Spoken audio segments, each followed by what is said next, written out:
WeChat အကောင့်ဖွင့်ရင်ဒီမှာနာမည်မပါဘူးเนาะဒီလိုမျိုးလေးကျူပါလေးပေါ့လားအဲ့လိုကျူပါလေးကိုကျွန်တော်တို့ဒီဘက်ကနေပြီးတော့ဒီ scan နဲ့ဖတ်လိုက်ဒီ scan နဲ့ဒီကျူပါလေးကိုဖတ်လိုက်တဲ့အချိန်မှာကိုဖတ်တာအောင်နေဆိုရင်ဒီလိုအမှန်ချင်လေးပေါ်တယ်ကိုဖတ်တာကကိုယ့်ရဲ့အကောင့်ကပေါ့နော်ဒီဖတ်တဲ့အကောင့်ကအရည်လေးမမီဘူးဆိုရင်ကျွန်တော်ဒီလိုမျိုးလေးပေါ်လာ not quality လို့ပေါ်လာပြီဆိုရင်တော့ကျွန်တော်ဒီမှာ friend add ရတယ်ဒါဆိုကျွန်တော် friend တယောက်မှမရှိဘူးကျွန်တော်9ယောက်add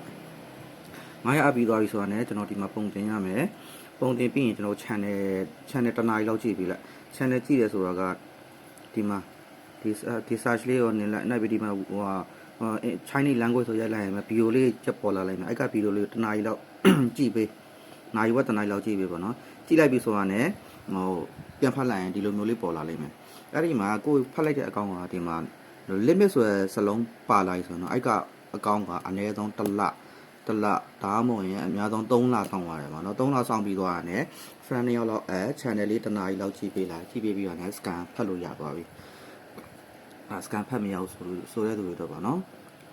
scan ဖတ်လိုက်တဲ့အချိန်မှာဒါဆိုရင်အောင်တယ်ဒါဆိုရင်တော့ friend add ပြီးတော့ friend add channel ကြည့်ပုံတင်ပြီးမှဖတ်လို့ရမယ် limit လို့စာလုံးပေါ်လာပြီဆိုရင်တော့ကိုယ့်ရဲ့အကောင့်ကိုတစ်လဒါမှမဟုတ်ရင်တစ်လပြင်ဖတ်ကြည့်လိုက်မရဘူးဆိုရင်နောက်တစ်လပြင်ဖတ်ကြည့်လိုက်မရဘူးဆိုရင်နောက်တစ်လပြင်ဖတ်ကြည့်လိုက်အများဆုံး3လအနည်းဆုံးတစ်လဆောင်ရတယ်အများဆုံးဆိုရင်3လဆောင်ရတယ်ပေါ့နော် scan ဖတ်မရတဲ့အကောင့်နဲ့ဆိုရင်ကျေးဇူးပါ